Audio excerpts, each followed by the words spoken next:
Hi Year 9, I just wanted to recap on what the narrative structure was and what it looked like and how you can use it for the task with the Roald Dahl's short story Lamb to Slaughter. There are four key elements that you need to consider when you chart the narrative structure. That is the orientation, complication, climax, and resolution. The orientation, to recap, it's just the brief introduction to the characters, settings, and the main idea of the story. In other words, it sets the scene for the reader so that they can understand who the story is about, where it is, what time frame, etc.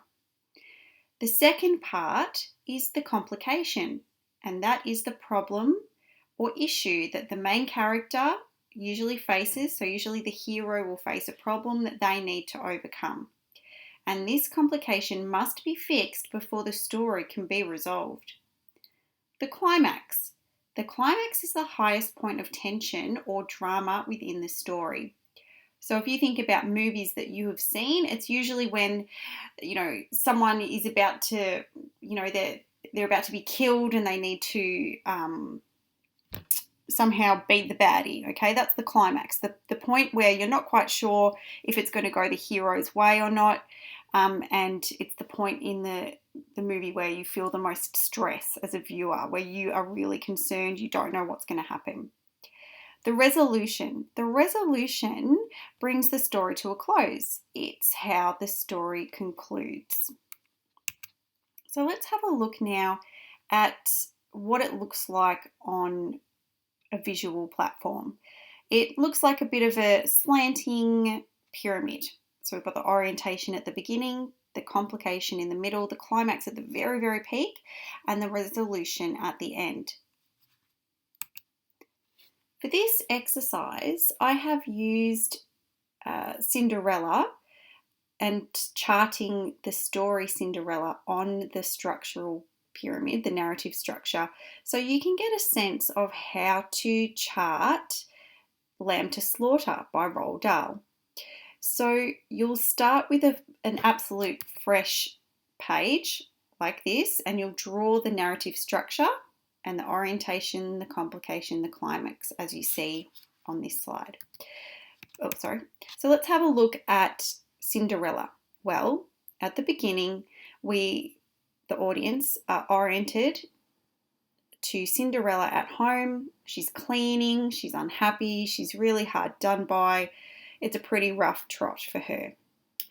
The next event is that we meet her sisters, and they're cruel, horrible sisters. You wouldn't want them for your own siblings, trust me. So the real complication begins when the prince sends an invitation to everyone around the kingdom for a ball. And Cindy's like stoked. She's like, yes, finally, I can get out of my horrible life and have a wonderful night at the ball. But this is where the problem begins, because the sisters and the stepmom, they won't let her go. Okay? So she's devastated. This is the problem that needs to be fixed. So the next part of the story is Cindy cries, her godmother comes and grants the wish of a fancy pants dress and a coach and horses to take to the ball. The next part of the narrative structure involves Cindy meeting the prince. She falls in love instantly, because we all know that's exactly what happens. They dance and they decide that they're basically it for each other. True love. But then, at the stroke of midnight, Cindy realises she has to run away before the magic completely disappears. The next part of the narrative structure is where the prince tries to find Cindy with the glass slipper. He sends it around to the town and the whole kingdom so that any maiden who tries the dress on can see if they're Cindy, if that's the love of his particular life. Now, the climax. This is the point in the story where we're like, oh, we really hope that the heroine or hero will succeed. The prince sends the glass slipper to Cindy's house, and the sisters stop Cinderella from trying on the shoe. But the prince's rep was like, nah, every maiden has to try it on. And the sisters are like, no, she's just a housemaid. Don't bother with her. But the prince's rep demands that she tries it on and the shoe fits, and hurrah! Everyone works out that Cinderella is, in fact, the prince's true love. The resolution, so that is the ending and conclusion of the story, is that the prince meets Cindy again and they marry and they live happily ever after.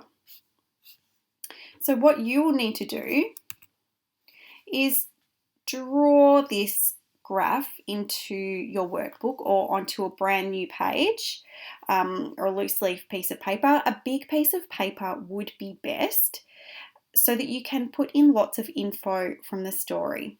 So, how does the story begin? Okay, who's involved? Where is it? What time frame? Then you need to consider the complication. Where does the problem really begin for the character? Climax. At what point in the story are we so stressed and we feel a great deal of tension because all of these events have led up to this point in the story? And lastly, the resolution. How is the problem solved, or what's the conclusion of this story? Okay, guys, you can do it. Good luck, and I look forward to chatting with you on Thursday. Bye.